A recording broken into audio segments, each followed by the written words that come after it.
Hello, I'm Rachel Jones for the Finance News Network. Joining me from Cyclopharm is MD and CEO James McBrayer. James, welcome back to FNN. Thank you, Rachel. Nice to be here. Now, Cyclopharm is using nuclear medicine for patients. How is that progressing? It's progressing very well. We're best in class in what we do around the world. We're in 57 countries, delivering our products every day. And now to your first half 2018 results. What were the highlights? Well, I think from the highlights, certainly from the strategy point of view, Techni Gas is the star of the story with Cyclopharm. We're in 57 countries around the world. We're generating cash. We're growing from year on year, although it could be considered in mature markets. But we progressed in the areas of our US FDA clinical trial. We have started to progress also in some of the clinical trials that we're involved in expanding the use of Techni Gas beyond what we're best known for, diagnosing pulmonary embolism.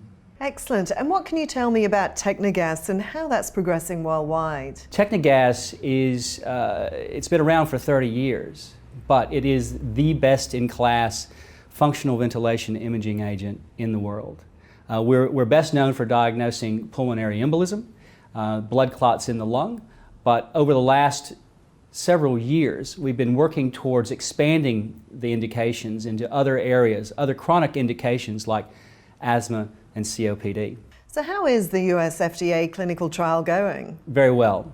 We have the clinical trial itself is a 240 patient non-inferiority study comparing our product to Xenon 133.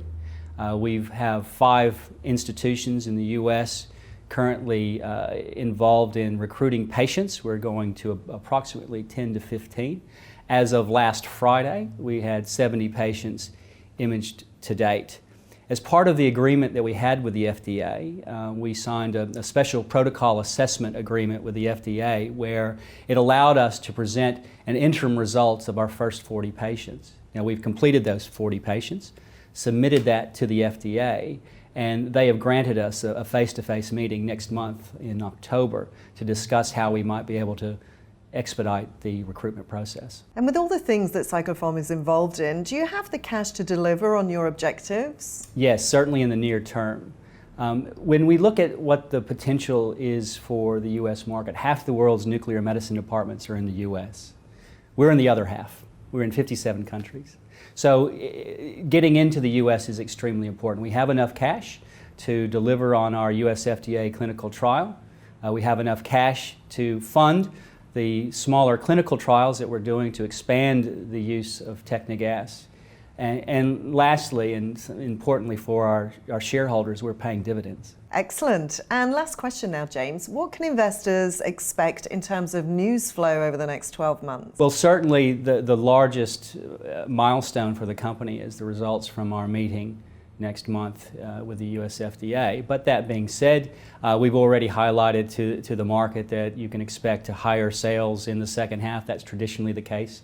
We seem to have more incidents of pulmonary embolism presenting itself in the Northern Hemisphere in the winter months. You'll expect higher volumes from some of our major markets in Europe, for example, France, based on the fact that we've renewed our contract there. And we also expect to see some growth in China. We didn't see some growth in China based on the largest ever purchase that occurred in the end of 2016. So we'll start seeing volumes return in that market in the second half. James McBrayer, thanks for the update. No, pleasure. Thank you.